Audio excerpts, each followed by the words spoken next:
take a look at some of the most mind-blowing bicycles of the time. What if your bicycle could also work as a rowing machine? In 1900, Louis S. Burbank of Worcester, Massachusetts patented a strange but creative invention called the rowing bicycle. Instead of using normal pedals, this bicycle used a pair of arm-operated levers that moved like rowing oars, allowing riders to exercise both their arms and legs at the same time. As you pushed and pulled the sculls, a system of pulleys transferred that motion to the wheels and moved the bicycle forward. Burbank's idea was to create a full-body workout machine that combined the feeling of rowing on water with the freedom of cycling. It looks like a fun way to stay fit, but there was one big question: how exactly do you stop this thing? The original design did not include a clear braking system, and despite its clever engineering, this unusual Victorian-era bicycle never became popular. Today, it remains a fascinating example of how inventors were constantly reimagining what a bicycle could be. What if a bicycle had 3 wheels instead of 2? In the late 19th century, Thomas B. Montgomery introduced the 3-wheeled cycle, a design that experimented with how a bicycle could balance and move using an extra wheel. The idea was to distribute propulsion and stability across 3 wheels, creating a machine that looked quite different from a traditional bicycle.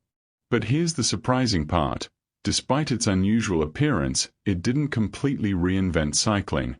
The basic riding concept was still very similar to a regular bicycle.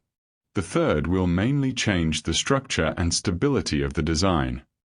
What if your bicycle could fold up and fit away when you were done riding? In 1888, Emmett G. Latter of Friendship, New York patented an improved velocipede design. This invention was part of the early safety bicycle era, featuring a front steering wheel and a rear driving wheel with both wheels roughly the same size, a design that was becoming closer to the bicycles we recognize today. But the really interesting feature was its ability to fold when not in use, making it easier to store and transport. Latter's goal was to create a bicycle that was safer, stronger, easier to steer, and more practical for everyday use. More than 130 years later, this forgotten invention feels surprisingly modern, because the idea of a folding bicycle is still popular today. What if a bicycle could be powered by both your hands and your feet? On December 24, 1895, Joseph Richard East of Fincastle, Tennessee patented a strange but clever vehicle called the man motor. Unlike a normal bicycle, this machine was designed to use hand power, foot power, or both at the same time, giving the rider more ways to move. The goal was not just transportation. The design was also meant to carry extra cargo or even more than one person. One of its most interesting features was the steering system. When the rider's hands and feet were busy powering the vehicle, they could guide it using movements of their shoulders. The steering mechanism could also be adjusted for different rider heights. It may look like a strange invention from the past, but the man motor shows how 19th-century inventors were already thinking about multitasking vehicles long before modern fitness bikes and cargo bikes existed. What if you could steer a bicycle without using your hands? In 1890, William E. Brock of Plainfield from New Jersey patented a unique 3-wheel velocipede design. Unlike a traditional tricycle, Brock's invention allowed the rider to control the steering wheel through movements of the seat and body, leaving both hands and feet free to focus on powering the vehicle. The design used special steering mechanisms connected to the rider's seat, along with lever systems that helped support the rider while steering. Basically, your body became part of the steering system. It may look like a strange experiment from the past, but Brock's velocipede shows how inventors in the 19th century were already exploring ideas that feel surprisingly modern, like hands-free control and ergonomic vehicle design. At the same time in New York, another inventor was asking, what if your bicycle removed the handle completely? In 1889, Richard E. Bowen invented a new and improved bicycle designed with a surprisingly flexible idea at its core. His design allowed the rider to incline the wheels at will, bringing the lower parts inward so the bicycle could run along narrow paths more easily. Alongside this unusual feature, the invention also included built-in steering and a braking system, aiming to give the rider better control over movement and stopping. It may sound like a strange experiment from early cycling history, but Bowen's idea shows how inventors were already thinking about adaptability, balance, and control in ways that still feel inventive today. At the same time in New York, another inventor was asking, what if your bicycle removed the handle completely? In 1889, Richard E. Bowen invented a new and improved bicycle designed with a surprisingly flexible idea at its core. His design allowed the rider to incline the wheels at will, bringing the lower parts inward so the bicycle could run along narrow paths more easily. Alongside this unusual feature, the invention also included built-in steering and a braking system, aiming to give the rider better control over movement and stopping. It may sound like a strange experiment from early cycling history, but Bowen's idea shows how inventors were already thinking about adaptability, balance, and control in ways that still feel inventive today. Does bicycle really need two wheels?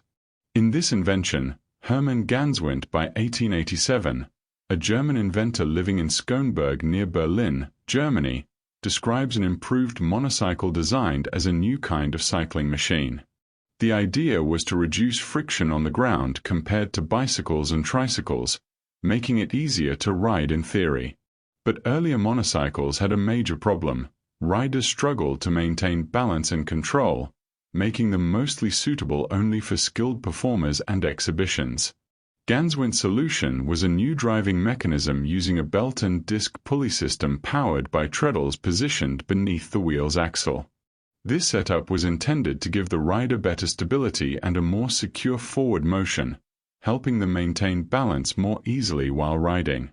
It's a fascinating example of how inventors pushed extreme bicycle concepts to solve problems of friction, balance, and control. What if we could ride bicycle across ice?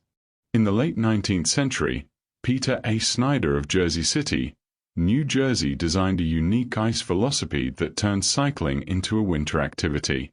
Unlike a normal bicycle, this machine replaced wheels with fixed front runners and a movable rear runner for steering on frozen surfaces. The rider powered it using cranks or treadles connected to a rotating wheel mechanism that pushed against the ice, while a special lever system allowed the rear runner to move side to side and guide the machine. Designed for boys and gentlemen to enjoy, Snyder's invention was basically a bicycle reimagined for winter. It may look unusual today, but it shows how creative inventors were in the 1800s when they tried to bring familiar transportation into completely new environments. Meanwhile, in northeast Cary, Piscataquis County, Maine, another inventor was thinking, what if a bicycle could glide instead? This was Jules O. Peace in 1897, and he came up with this ice velocipede. A clever adaptation of early bicycle design built specifically for winter travel. His 19th-century invention focused on creating a simple and effective machine that could be propelled across icy surfaces, reimagining how a velocipede could function outside of traditional terrain. Instead of being limited to smooth roads, this design aimed to make movement over frozen ground more practical and usable. It's a fascinating example. A tricycle that imitates a galloping horse could be so much more fun for the children. In this invention by Francis Godfrey Baker in 1925, this British man residing in New York City at the time introduced the design a galloping tricycle horse that turns a simple toy into something far more dynamic. The idea is built around a front-wheel drive mechanism where the rotation of the front wheel activates a crankshaft system. This motion lifts the body of the toy and makes the front section move up and down, creating an oscillating effect that mimics a horse in full gallop. Connected through straps and mechanical linkages between the wheel hub and the body, the whole structure comes alive as it moves forward. It's a fun example of how inventors used early mechanical principles not just for transportation, but also to bring motion and imagination into toy design. What if you could watch motion pictures while riding your bicycle?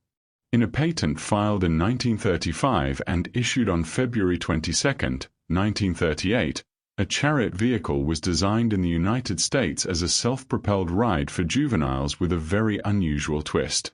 The concept used foot-operated tread mechanisms to power the vehicle forward, but it didn't stop there.